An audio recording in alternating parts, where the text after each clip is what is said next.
And a good Friday to each and every one of you. Jewel here with J7409 Weather. I know everybody wants to know about the system in the Gulf. We're going to talk about it, plus some more stuff. We do have that low pressure system that is expected to bring the potential of flash flooding from eastern Texas into the lower Mississippi Valley. Also, another surge of cold air will be accompanied by another round of snow for the northern and central Rockies into the high plains, and conditions are still favorable for spreading wildfires. That's going to remain across portions of California throughout today. Now, I'm going to have all of this and more, so stick around. If you haven't subscribed, please do. I would appreciate it so much. Click subscribe, click the bell, and then check off all to make sure you get all my latest videos. Now, what we're looking at right now is the European model. You can see the timestamp down at the bottom. So I'm just going to turn this on and tell you what it looks like's happening, okay? Now we have this upper level disturbance over the southern plains, and this is set on rain, okay? Rain. And this upper level disturbance is in the process of merging with this plume of deep tropical moisture arriving from western Gulf of Mexico. Now, the interaction between these two features will result in the formation of a relatively compact low-pressure system, which is forecast right now looking like to track inland from the central Gulf Coast tonight and up into the Great Lakes by Sunday morning. Now, in addition, a tropical low-pressure center could also be in the midst to provide a more concentrated period of heavy rain, mainly for eastern Louisiana into Mississippi by Saturday morning. Now, there's still uncertainty regarding the timing and strength of this low-pressure center. Nevertheless, expect 2 to 4 inches of heavy rain in the forecast from the central Gulf Coast through the mid-Mississippi Valley for the next couple of days, leading to the potential of flash flooding that may occur. Now, the system should gradually weaken as it tracks toward the Great Lakes Sunday, where rainfall amounts generally less than 2 inches are expected. But let me tell you something, right in these areas right in here, like western Tennessee, all you guys up in here, you might get 6 inches of rain. Only time will tell. Now, I'm going to run this back some more, let you see what's going on here. We'll set it back to this afternoon. Beginning tonight, the next surge of cold air from Canada is expected to enter the interior northwest into the northern high plains, and this is going to be accompanied by another round of snow spreading down the northern and central Rockies as well as the high plains through the entire weekend. Now, it appears that 6 to 12 inches of snow can be expected for these areas, with locally high amounts possible over the higher elevations. Now, as the cold air surges into western United States, the eastern United States will be warmer than average through the weekend. And like I was saying earlier, meanwhile, we have this expansive high-pressure system in the western U.S., and it will continue to promote favorable conditions for spreading wildfires from Northern California into Southern California more today. It seems the greater threat today is expected to exist across the Traverse and Peninsula ranges surrounding the Los Angeles and San Diego metropolitan regions, with a combination of gusty winds and low relative humidities. Now, like I say, this is set for rain. We're going to see if we can move this back just a little bit more. And we're going to set it on wind so you guys can see this. This looks awful, but it isn't that bad, okay? It's 42 miles per hour. This is sustained wind.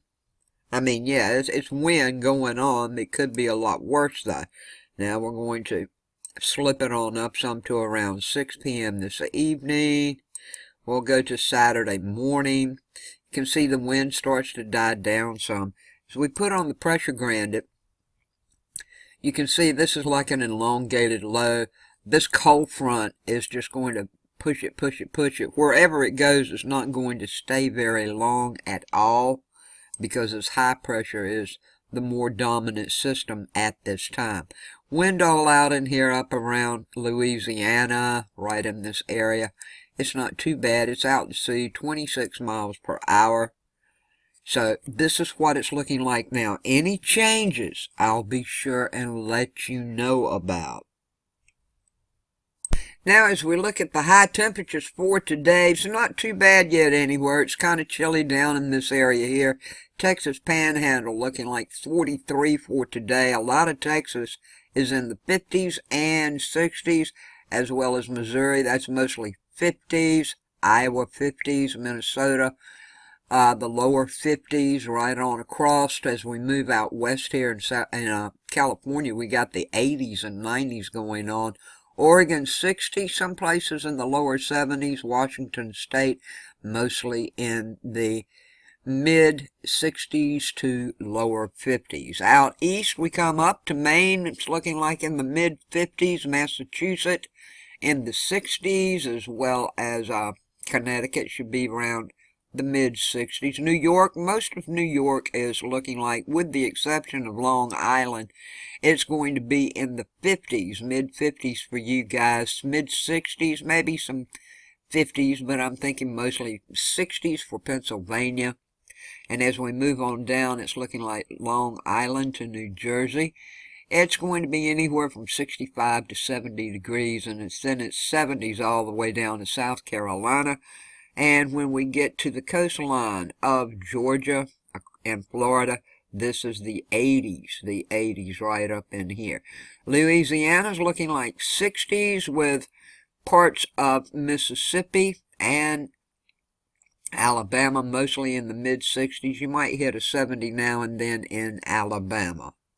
Now tonight, as that cold front starts to push on through, yes, it's going to be chilly willy. Let me tell you what, in the Texas Panhandle, 30, 29, ooh-wee. Looking at New Mexico, 30s all over the state.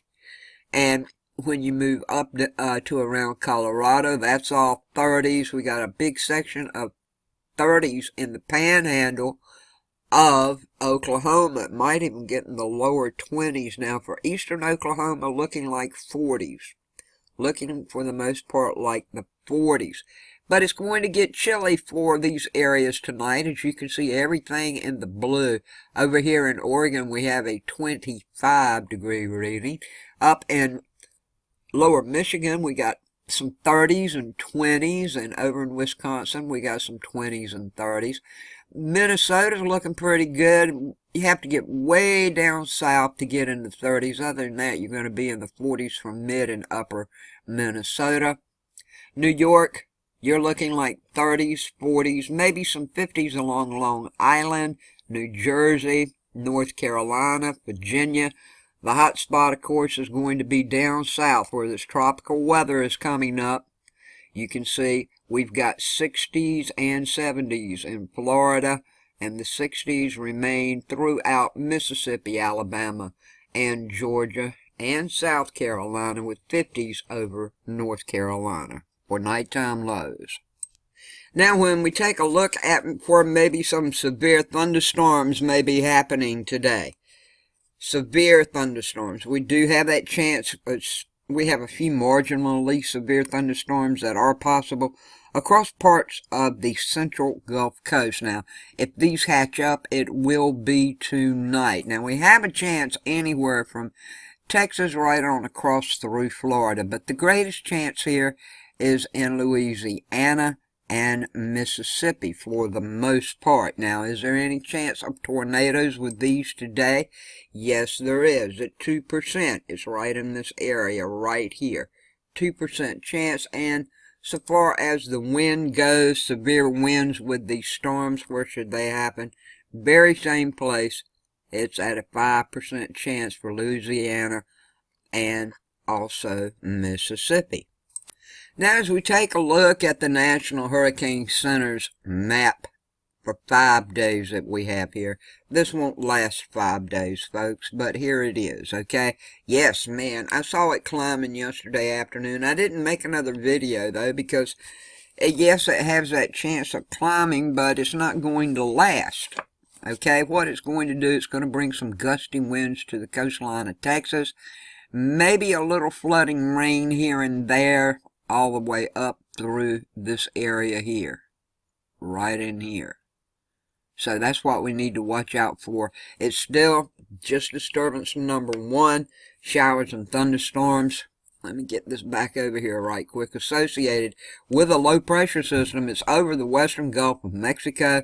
It continues to show signs of organization, although the satellite wind data indicate that the disturbance still does not have a well-defined center. Some further development is anticipated, and it appears likely that a short-lived tropical depression, not storm, a tropical depression will form later today. Now, the system is forecast to merge with this cold front I've been talking about and become post-tropical tonight over the northwestern Gulf of Mexico. Regardless of development, gale force winds are expected behind the cold front over the western Gulf of Mexico today and tomorrow. Now, this thing has a chance of turning into a tropical depression at 70% for both 2 days and 5 days. I have to leave early this morning. I have to go get a shot. I will be back. I'll keep my eyes on this throughout the day. If I see any drastic changes, I'll be sure and put it up. Do not worry. I know some people have said, look, it looks like circulation, da-de-da. I haven't found any actual circulation yet. When I do, I'll put it up and show you, okay? But I am telling everyone, especially right through this area, right in here, look out for the rain. And when it comes to Texas, yes, you're going to get some rain up around in here, and you're going to get some gale force winds. That's a check of the weather. Have a good day, a safe day, a blessed day. Thank you so much for checking out the weather with me today. Thank you for everything you do for me. Thanks for watching. Thanks for subscribing. The comments, the likes, and everything. Peace, love, and kindness to all. Thank you for watching.